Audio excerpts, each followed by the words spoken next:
Hello मेरे शिक्षक साथी, कैसे हो आप सब। आशा करता हूँ एकदम अच्छे होंगे, मस्त होंगे। मैं पवन शर्मा ब्रिजवासी मैथ्स में आप सभी का हार्दिक स्वागत करता हूं और आशा करता हूं कि आप मेहनत कर रहे होंगे और मेहनत की सफलता आपको जरूर मिलेगी।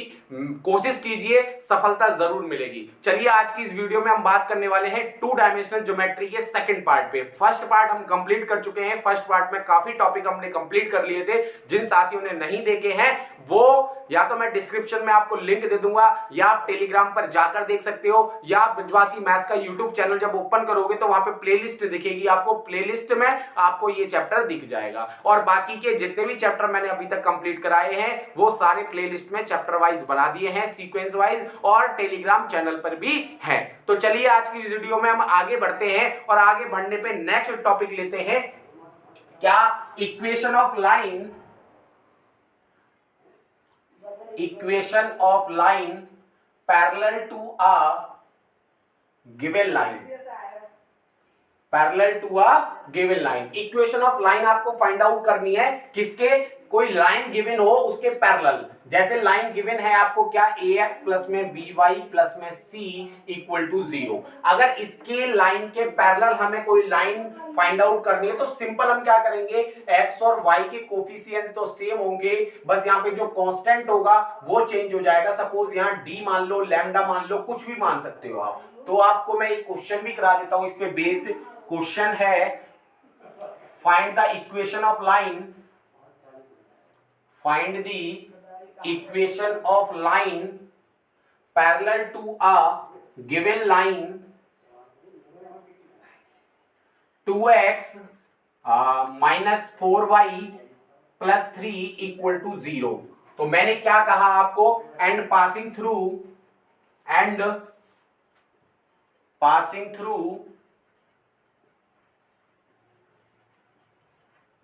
2,3।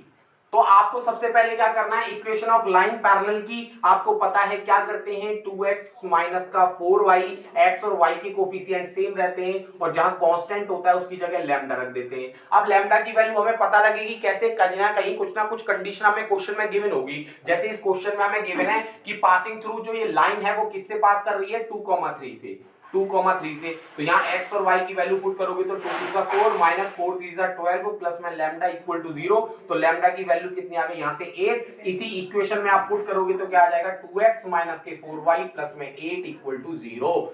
This is the equation of parallel line to the given line. ठीक है, चलिए अब हम बात करते हैं इक्वेशन ऑफ लाइन। लिख लीजिए इसे, perpendicular to the given line. मैं मिटा रहा हूं, आप लिख लीजिए।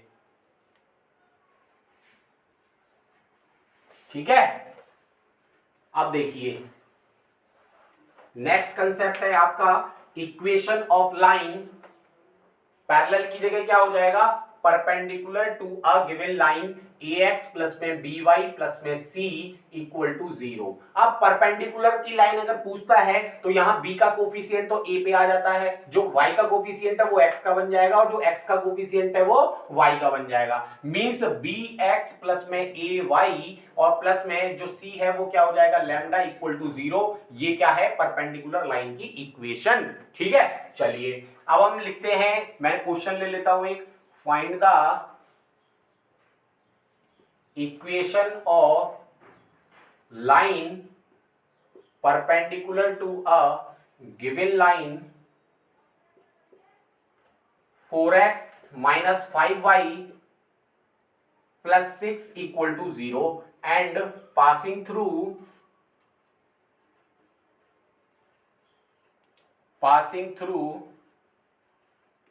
2,-1। तो मैंने क्या बताया, इसकी परपेंडिकुलर लाइन आप क्या करोगे, मैंने क्या कहा, जो y का कोफिशिएंट है वो x का बन जाता है और जो x का कोफिशिएंट है वो y का। तो -5 कहां जाएगा, x पे, और बीच में क्या आता है, देखो सॉरी मैं यहाँ गलती कर दी है, यहाँ पे क्या होगा, minus bx minus ay plus lambda, बीच में माइनस आता है तो यहाँ माइनस आएगा और जो 4 है वो किसका कोफिशिएंट बन जाएगा, y का, और प्लस में लैम्डा इक्वल टू 0। अब जो ये लाइन है वो किससे पास कर रही है, 2,-1 से। जब 2 से करोगे तो ये आएगा -10 और ये क्या है, प्लस का 4 प्लस में लैम्डा इक्वल टू 6। तो यहां से लैम्डा की वैल्यू कितनी आ गई, 6। अब यहाँ लैम्डा की वैल्यू 6 इसमें पुट कर दो, ये हमारी क्या आ गई, परपेंडिकुलर लाइन की इक्वेशन, प्लस 6 इक्वल टू में 0।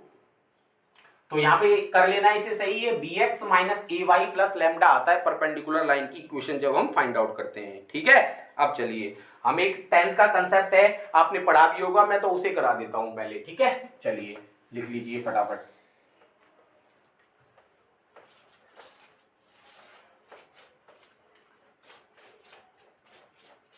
इफ टू लाइन्स लिखिए, नेक्स्ट कंसेप्ट है if two lines a1x plus b1y plus में c1 equal to 0 and a2x plus b2y plus में c2 equal to 0। First case are if two lines are intersect, अगर दोनों line क्या करें, एक दूसरे को इंटरसेक्ट करें। कैसे? इस तरीके से एक दूसरे को इंटरसेक्ट करेंगी तो इसकी कंडीशन क्या होती है, a1 अपॉन में a2 is not equal to b1 upon b2। ठीक है, और इसका सॉल्यूशन कैसा होता है, यूनिक सॉल्यूशन। यूनिक सॉल्यूशन आपसे पूछेगा या आपसे कहेगा यूनिक सॉल्यूशन कहेगा या आपको इंटरसेक्ट कहेगा, तो आपको कंडीशन क्या लेनी है, a1 upon a2 equal not equal to b1 upon b2। ठीक है, चलिए जो सेकंड केस है इसका क्या है, अगर दोनों लाइन क्या हो, कॉन्सिडेंट करें, मतलब कॉन्सिडेंट का मतलब अगर ये पहली लाइन है तो इसी के ऊपर क्या आ जाए, दूसरी लाइन, तो कॉन्सिडेंट। तो इसकी कंडीशन क्या है, a1 upon a2 equal to b1 upon b2 equal to c1 upon c2। ठीक है, और इसके क्या होते हैं, देखो जहां जितनी बार लाइन कट करती है उतने सॉल्यूशन होते हैं, यहां एक बार कट कर रही है इसलिए इसका एक सॉल्यूशन है, और एक सॉल्यूशन को हम क्या कहते हैं, यूनिक सॉल्यूशन। अब देखो ये लाइन कितनी बार टच करेगी, अनंत बार, इनफाइनाइट टाइम्स टच करेगी, नहीं करेगी, और इनफाइनाइट टाइम्स टच करेगी तो इसके सॉल्यूशन कितने होंगे, इनफाइनाइट। तो इसके कितने सॉल्यूशन होंगे, इनफाइनाइट सॉल्यूशन। ठीक है, अब चलिए थर्ड है पैरेलल, क्या हो जाए, दोनों लाइन क्या हो जाए, पैरेलल। अब पैरेलल होंगी तो इसकी कंडीशन क्या, पैरेलल का मतलब है ये पहली लाइन और ये दूसरी लाइन, ये कहीं भी इंटरसेक्ट नहीं करेगी, और इंटरसेक्ट नहीं करेगी तो इसका एक भी सॉल्यूशन नहीं निकलेगा, और एक भी सॉल्यूशन नहीं निकलेगा तो हम क्या बोलेंगे, नो सॉल्यूशन। तो ये क्या होगा, a1 upon a2 equal to b1 upon b2 is not equal to c1 upon c2, और इसके क्या होंगे, नो सॉल्यूशन। समझ में आ गया, ये तीनों कंडीशंस मैंने आपके सामने लिख दिए हैं। पहली ये रही आपकी, दूसरी आपके सामने ये है जो कॉन्सिडेंट करेंगे, और ये क्या है, पैरेलल। और देखो जिनके सॉल्यूशन निकलते हैं, अब सॉल्यूशन किस किस के निकले, इसके सॉल्यूशन और इसके सॉल्यूशन, चाहे एक सॉल्यूशन है चाहे इनफाइनाइट सॉल्यूशन है, तो जिनके सॉल्यूशन निकलते हैं उनको बोलते हैं हम कंसिस्टेंट। कंसिस्टेंट, और जिसका कोई सॉल्यूशन नहीं होता उसे हम क्या बोलते हैं, इनकंसिस्टेंट। ठीक है, अब आपको पता लग गया कंसिस्टेंट कौन से होते हैं, जिनके सॉल्यूशन, और सॉल्यूशन किसके निकलते हैं, एक जो इंटरसेक्ट करती है और जो कॉन्सिडेंट होती है। ठीक है, और जो इनकंसिस्टेंट कौन सी होती है, जिसका कोई सॉल्यूशन नहीं होता, और कोई सॉल्यूशन कब नहीं होता, जब वो लाइंस पैरेलल होती हैं। ठीक है, क्योंकि पैरेलल लाइन तब होती है जब वो एक भी जगह टच नहीं करेंगी, और एक भी जगह टच या कट नहीं करेंगी तो एक भी सॉल्यूशन नहीं होगा, एक भी सॉल्यूशन नहीं होगा तो उसे हम क्या बोलेंगे, नो सॉल्यूशन एंड इनकंसिस्टेंट। ठीक है, लिख लीजिए आप, इन पे बेस्ड बहुत सारे क्वेश्चंस प्रीवियस ईयर में पूछे गए हैं, तो मैं वो ले लेता हूं इनके साथ में। ठीक है, लिख लीजिए आप फटाफट।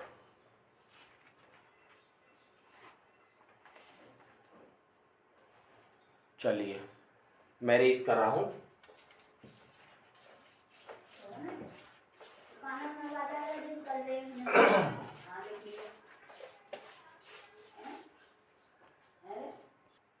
देखिए आपके सामने दो क्वेश्चन लिखे हैं और दोनों ही डीएसएसबी टीजीटी 2018 में पूछे गए हैं। तो देखिए क्या कह रहे हैं question, the line representing the linear equation, ये जो दोनों लाइन है वो किसको रिप्रेजेंट कर रही हैं, intersecting at one point, coincident या पैरेलल या इंटरसेक्टिंग एट टू पॉइंट। तो मैंने आपको कंडीशन बता रखी है, यहां से हम देखो आपको माइंड में सेट होने चाहिए। अब यहां से आप ये मत देखना पहले लिखोगे a1 ये है, b1 ये है, c1 ये है, a2 b2 c2 है, नहीं ये सब लिखने की जरूरत नहीं है। जब आप प्रैक्टिस कर लोगे तो देखिए सीधे लिखो x के कोफिशिएंट क्या है, 2/4 एंड -1/-1 और यहां से क्या आ रहा है, और 3/5। तो देखो यहां से चेक कर लो, यहीं से पता लग रहा है ये 1/2 हो गया, तो 1/2 इक्वल टू 1 आएगा। क्या ये इक्वल है? नहीं, 1/2 इज नॉट इक्वल टू 1। तो ये कंडीशन कौन सी बननी है, a1/a2 is not equal to b1/b2। तो ये भी लिखने की जरूरत नहीं है, यहीं से डायरेक्ट बताइए। पहली कंडीशन थी यूनिक सोल्यूशन वाली, intersect at 1 point, unique solution. तो वो क्या थी कंडीशन, पहला ही केस है इंटरसेक्ट एट 1 पॉइंट। भाई एक ही तो सॉल्यूशन निकलता है जब यूनिक सॉल्यूशन होता है, तो उनके यूनिक का मतलब है एक सॉल्यूशन, मैंने बोला था। ठीक है, चलिए सेकंड क्वेश्चन क्या है, the value of k for which the pair of linear equation represent parallel line. और आपको पता है पैरेलल लाइन की इक्वेशन मैंने आपको बताई थी, a1/a2 equal to b1/b2 is not equal to c1/c2। ये लर्न होनी चाहिए आपको, फॉर्मूले में सीधा पुट करेंगे। x के कोफिशिएंट, x का कोफिशिएंट तो 4/2, y का coefficient 6/k is not equal to -1/-7। तो यहां से देखो नॉट इक्वल टू वाला तो एक ही ऑप्शन है, तो हम पहले इन दोनों को सॉल्व कर लें। तो यहां से 2 2 4 क्रॉस मल्टीप्लाई करोगे तो 2k इक्वल टू 6, तो k की वैल्यू कितनी आ गई 3। तो यहीं से हमें देखो ऑप्शन नजर आ रहा है डी वाला ऑप्शन, k इक्वल टू 3। तो हमें इन दोनों को सॉल्व करने की जरूरत ही नहीं है, अगर कर सकते हो कर दो। तो 6/k is equal to 1 is not equal to 1/7, cross multiply करोगे तो 7 6 42 इक्वल टू k, मतलब कि k is not equal to 42 आ गया।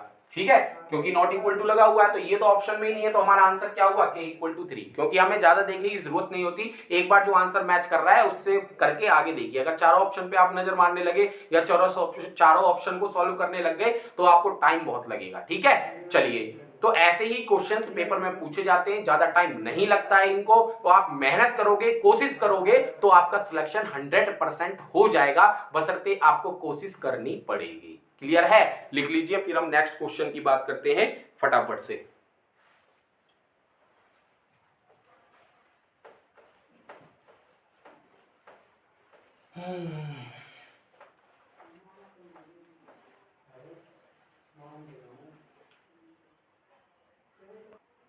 देखिए ये वाला क्वेश्चन पहले समझ लीजिए। इस क्वेश्चन को करने के लिए मैं आपको कंसेप्ट बताऊंगा, उसके बाद करेंगे इस क्वेश्चन को। ठीक है, तो पहले आप ये वाला क्वेश्चन देखिए, कौन सा, ये reduce the following pair of, आप देखो इस टाइप के question into a pair of linear equation then its solution from the following options. अब देखिए आपने इस टाइप के क्वेश्चन 10th में देखे होंगे और ये बड़े लेंदी होते हैं। तो मैंने क्या कहा, इन टाइप के क्वेश्चंस को हमें नहीं करना है जो हमने 10th में जो मेथड सीखे हैं। सिर्फ आप क्या करोगे, यहाँ x और y की ऑप्शन से वैल्यू पुट करोगे और वैल्यू पुट करने पे जो इन इक्वेशंस को सेटिस्फाइड करेगा वही हमारा आंसर होगा। जैसे पहले ऑप्शन को ले लीजिए x3y2, तो x3y2 पुट करोगे तो 5 प्लस 2 अपॉन यहाँ क्या बचेगा 1 इक्वल टू 4। क्या ये सेटिस्फाइड कर रहा है, 5 2 10, 2 प्लस 2 4 इक्वल टू 4। हाँ, इसको चेक करो। अब मैं डायरेक्ट करूंगा, देखो 15 है तो 3 प्लस 2 5, 5 से 15 में डिवाइड करोगे 3 माइनस 5/3 माइनस 2 तो 5 ही आएगा इक्वल टू -2, तो -2 इक्वल टू -2। तो देखो पहला ही ऑप्शन सेटिस्फाइड कर रहा है, तो हमारा आंसर कौन सा हो गया, ए ऑप्शन। कई बार क्या होगा, अगर ए ऑप्शन सेटिस्फाइड नहीं करेगा तो दूसरे ऑप्शन के पास जाएंगे, तीसरे ऑप्शन के पास। तो हमें ये सब पेपर में नहीं करना है, हम सीधा जैसे मैंने ये किया है ना, तो आप रख रख के ऑप्शन में चेक कर लोगे। इतना तो हम जब इतनी टीजीटी मैथ्स की तैयारी कर रहे हैं तो इतना तो हम प्रैक्टिस करने पे सीख जाएंगे। जब क्वेश्चंस की आप बार बार प्रैक्टिस करोगे कि हम साथ ही साथ पता कर सकते हैं कि हाँ ये इक्वेशन सेटिस्फाइड कर रही है कि नहीं कर रही। ठीक है, बहुत सारे क्वेश्चन आपके ऐसे भी होंगे जो 15 से 20 सेकंड लेंगे, बहुत सारे क्वेश्चन ऐसे भी होंगे जो 30 से 45 सेकंड लेंगे, और कुछ क्वेश्चन ऐसे भी होंगे जो 1 से 1.5 मिनट लेंगे। तो हमें टाइम मैनेजमेंट, जो छोटे क्वेश्चंस हैं जिनमें टाइम कम लग रहा है उनसे ही हम टाइम मैनेजमेंट करते हैं, और कोई टाइम मैनेजमेंट नहीं है। बस ये टाइम मैनेजमेंट जितनी प्रैक्टिस करोगे उतनी बेटर हो जाएगी। इसका कोई नया फॉर्मूला नहीं है, कोई अलग से कोई फॉर्मूला नहीं है कि सर ऐसे कर लीजिए वैसे कर लीजिए, सिर्फ इसका एक ही है कि आपको प्रैक्टिस ही करनी पड़ेगी इन क्वेश्चंस की, तभी आपका मैनेजमेंट होता है टाइम का। ठीक है, चलिए अब मैं ऊपर से इस क्वेश्चन को मिटा रहा हूं और इसका आप देख लीजिए concept.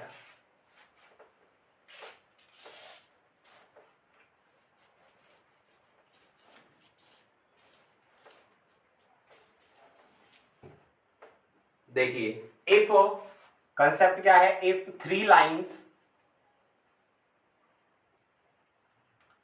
a1x plus b1y plus में c1 equal to 0, a2x plus में b2y plus c2 equal to 0 and a3x plus में b3y प्लस में c3 इक्वल टू में 0। तो 3 लाइंस हैं और क्या कहे, आर कॉनकरेंट। इट मीन्स या देन हम कह सकते हैं क्या, इनका डिटर्मिनेंट किनके कोफिशिएंट का, एक्स वाई और constant a1 b1 c1 a2 b2 c2 a3 b3 c3 equal to क्या होगा, 0। तो जब भी हमें कोई क्वेश्चंस में ये कहेगा कि ये 3 लाइन है और वो कॉनकरेंट है, तो उनका डिटर्मिनेंट क्या लेके चलेंगे, 0 के इक्वल। तो देखिए जैसे ये क्वेश्चन है आपके पास, कह रहा है solution of pair of linear equations are concurrent then value of k. तो इनका डिटर्मिनेंट क्या ले लेंगे, 1 1 1 1 -1 5 1 -1 5 एंड 2 3 के 2 3 के।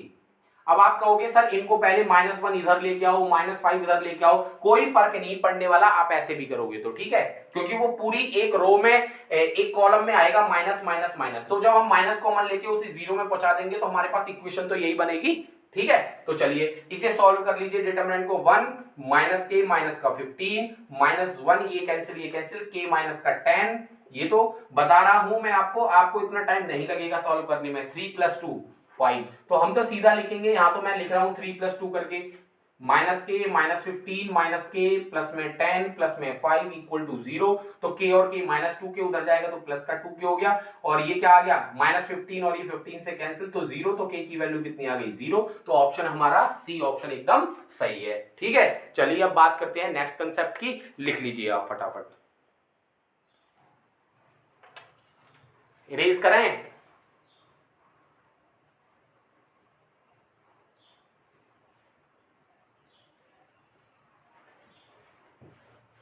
अब बात करते हैं हम उस पे कर लेते हैं ट्राइंगल पे, एरिया ऑफ ट्राइंगल की बात कर लेते हैं। ये लग तो आपको इजी रहे होंगे, ऐसे ही क्वेश्चन टाइम मैनेजमेंट बनाते हैं हमारा पेपर में, ठीक है ना। इफ ए, ये मान लीजिए आपके पास ट्राइंगल है ए बी सी, ए के कोऑर्डिनेट x1 कॉमा में y1, बी के कोऑर्डिनेट x2 कॉमा में y2, सी के कोऑर्डिनेट x3 कॉमा में y3। If A x1 comma y1 comma B x2 comma y2 and C x3 comma y3 are the vertices of the triangle, vertices of the given triangle, then area of triangle equal to x1 y1 1, x2 y2 1 and x3 y3 1, और इसमें क्या आ जाएगा आगे half. ये क्या होता है area of triangle का formula, half 1/2 x1 y1 1 x2 y2 1 x3 y3 1, ठीक है। या आप जो अब 10th क्लास में पढ़ते थे ऐसे करके, ये वाला हाफ x1 y2 माइनस का y3 plus x2 y3 minus y1 plus में x3 y1 माइनस का y2, ये वाला फॉर्मूला भी यूज कर सकते हैं, कोई दिक्कत नहीं है, ठीक है। और ये थोड़ा सिंपल है, आप डिटरमिनेंट से जल्दी सॉल्व कर लेते हो, कर जो जैसे करना चाहते हो। अगर इससे अच्छा लग रहा है तो आप इससे भी कर सकते हो, अगर आपको इससे बेटर लग रहा है तो इससे मैंने दोनों आपके सामने लिख दिए हैं। अब इन पे बेस्ड जो भी क्वेश्चन होंगे या एक नोट करके लिख लो। नोट क्या है, इफ एरिया इज 0, अगर एरिया क्या आ जाए 0, इफ एरिया इज 0, तो हम कह सकते हैं जो पॉइंट होंगे वो क्या होंगे, कोलिनियर, पॉइंट आर कोलिनियर, जो ये पॉइंट गिवन होंगे कोलिनियर होंगे, ठीक है। और अगर आपसे सेंट्रॉइड ऑफ द ट्राइंगल पूछे, अगर इसका सेंट्रॉइड पूछे, पहला नोट हो गया ये, दूसरा सेंट्रॉइड ऑफ द ट्राइंगल, तो ये क्या होगा x1 plus x2 plus x3 divided by 3, comma में y1 प्लस में y2 प्लस में y3 डिवाइडेड बाई 3। अब आप समझ लीजिए, अगर देखो इसके मिड पॉइंट दे दे, अगर ये वर्टिसेस ना देके और इनके मिड पॉइंट दे दे, मान लो P Q R आपको दे दे और आपसे सेंट्रॉइड ऑफ ट्राइंगल पूछे, तो भी आप यही फॉर्मूला यूज करोगे। इनको x1 y1, इसको x2 y2, इसको x3 y3 पुट कर लोगे और x1 plus x2 plus x3 divided by 3, x y1 plus y2 plus y3 divided by 3। तो आप यही ट्रिक यूज करोगे, उसमें भी अलग से कोई नहीं करनी, ठीक है। चलिए तो आप इसका स्क्रीनशॉट ले लीजिए, ये एरिया पे बेसिस जो क्वेश्चंस होंगे वो सब आपको समझ में आ जाएंगे इन्हीं कंसेप्ट से। तो लिख लीजिए फटाफट, आप इसे इरेज करूं मैं।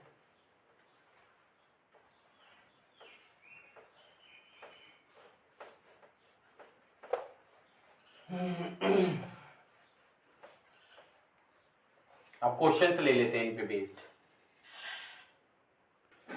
देखिए ये क्वेश्चन जो है वो डीएसएसबी टीजीटी 2018 और पीजीटी 2008 में पूछा गया था और ये टीजीटी 2018 में। तो देखिए कुछ क्वेश्चंस ऐसे होते हैं वो एज इट इज रिपीट हो जाते हैं, तो ऐसे क्वेश्चंस को आप बार बार प्रैक्टिस करोगे तो आप अपने आप ही पहचान लोगे, पेपर में देखते ही कर दोगे। तो बस मेन बात आती है प्रैक्टिस की, और प्रैक्टिस के लिए मैंने आपको कहा है यूथ पब्लिकेशन खरीद लीजिए, उनकी क्वेश्चंस की उसमें क्वेश्चन ऑफ क्वांटिटी ज्यादा है और उनकी प्रैक्टिस करिए अच्छे से, क्योंकि सारे स्टेट के पूछे जाते हैं, सारे स्टेट के क्वेश्चन उसमें दिए हुए हैं। और जो घटना चक्र है उसमें अपना यूपी टीजीटी पीजीटी दिया हुआ है, तो आप चाहो तो यूपी टीजीटी पीजीटी भी करोगे तो अपना यूपी टीजीटी पीजीटी तो निकल जाएगा उससे, लेकिन आप अदर स्टेट का भी करना चाहते हो तो वो बेटर है, ठीक है। वहां क्वेश्चन ऑफ क्वांटिटी ज्यादा है, इसलिए प्रैक्टिस ज्यादा हो जाएगी, इसलिए मैं कहता हूं यूथ पब्लिकेशन का। बाकी आप वहां भी कम क्वेश्चंस नहीं है, जो घटना चक्र है उसमें भी बहुत क्वेश्चंस हैं, आप उन्हें भी करोगे उनसे भी बेटर कर सकते हो, ठीक है। चलिए तो ये क्वेश्चंस है, क्या है, the coordinates of ABC are respectively then area of the triangle, मतलब ट्राइंगल एबीसी के ये जो कोऑर्डिनेट्स हैं ये हमको क्वेश्चन में गिवन है, तो एरिया पूछा है तो हम डायरेक्ट फॉर्मूले में पुट करें हाफ x1 y1 1, तो इसे x1 y1 इसे x2 y2 इसे x3 y2, पेपर में लिखने की जरूरत नहीं है, डायरेक्ट वैल्यू पुट करो 631 -351 4 -2 1, और इसको सॉल्व कर लीजिए 1/2 6, ये कैंसिल 5 + 2 7 -3 ये कैंसिल -3 -4 -7 + 1 ये कैंसिल 3 2 6 माइनस का 20 और 6 और 5 4 20, तो कितना बचेगा 14 माइनस का।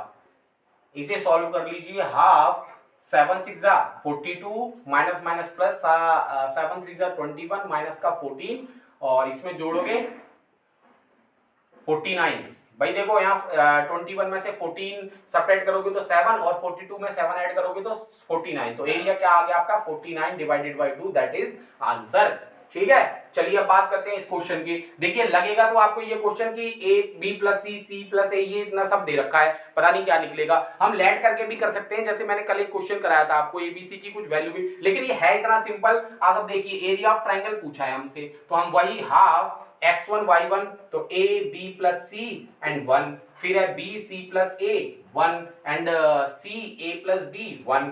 तो आप देखिए अगर मैं इन दोनों कॉलम को ऐड कर लूं तो यहां मैं क्या कर लूं c1 = c1 + c2, c1 में c1 और c2 को ऐड कर लूं हाफ, तो ये a + b + c बनेगा यहाँ पे, ऐसे यहाँ पे क्या बनेगा a + b + c, और यहाँ पे भी क्या बनेगा a + b + c, तो यहाँ क्या बचा b + c and c + a and a + b 1 1 1। वैसे तो मुझे यहीं से पता लग रहा है, लेकिन आपको समझाने के लिए मुझे लिखना पड़ेगा। अब देखो इसमें से ये वाले कॉलम में से a + b + c कॉमन आ रहा है, तो मैंने a + b + c कॉमन ले लिया, और यहाँ पे क्या बचा 1 1 1 b + c c + a + b and 1 1 1। तो आप खुद देखिए कि जब किसी भी मैट्रिक्स में डिटरमिनेंट में कोई भी दो रो या दो कॉलम सेम हो जाते हैं तो उसका डिटरमिनेंट क्या होता है 0, और 0 का मल्टीप्लाई इस सब में करोगे तो क्या आएगा 0। तो मुझे ये सब लिखने की जरूरत नहीं थी पेपर में यहीं से पता लग रहा था कि मैं अगर a + b + c कॉमन लूंगा तो यहाँ 1 1 आएगा, तो डायरेक्ट 0 ऑप्शन देखते और हम टिक कर देते। तो ये माइंड आप अपने आप चलाइएगा, क्योंकि ये सब इतना सब आप एक एक वर्ड वहां पे लिखोगे तो टाइम मैनेजमेंट कैसे होगा। तो यही टाइम मैनेजमेंट है कि आप जब प्रैक्टिस करते हो तो आपको देखते ही पता लग जाता है कि अगले वाले आने वाले स्टेप में क्या होने वाला है, ठीक है। तो चलिए अब बात करते हैं नेक्स्ट कंसेप्ट की, या चलिए इस वीडियो में इतना ही रखते हैं, फिर नेक्स्ट वीडियो में मैं आपको बताता हूं इसके नेक्स्ट कंसेप्ट के बारे में। तब तक के लिए बने रहिए, मुस्कुराते रहिए और मेहनत करते रहिए, मेहनत में कमी मत रखिए। आपको जो पिछली वीडियो का है वो प्लेलिस्ट मिल जाएगी, और इस वीडियो की भी प्लेलिस्ट बना दूंगा मैं, दोनों वीडियो आपको वहां मिल जाएंगी 2 डायमेंशनल ज्योमेट्री की। बाकी का आप जो भी चैप्टर्स देखना चाहो वहां पे देख सकते हो, प्लेलिस्ट बनी हुई है, किसी भी प्रकार की कोई समस्या नहीं आएगी। बाकी ब्रजवासी मैथ्स आपके साथ है, बने रहिए, मेहनत करते रहिए, मुस्कुराते रहिए। तब तक के लिए धन्यवाद। जय हिंद, जय भारत, राधे राधे।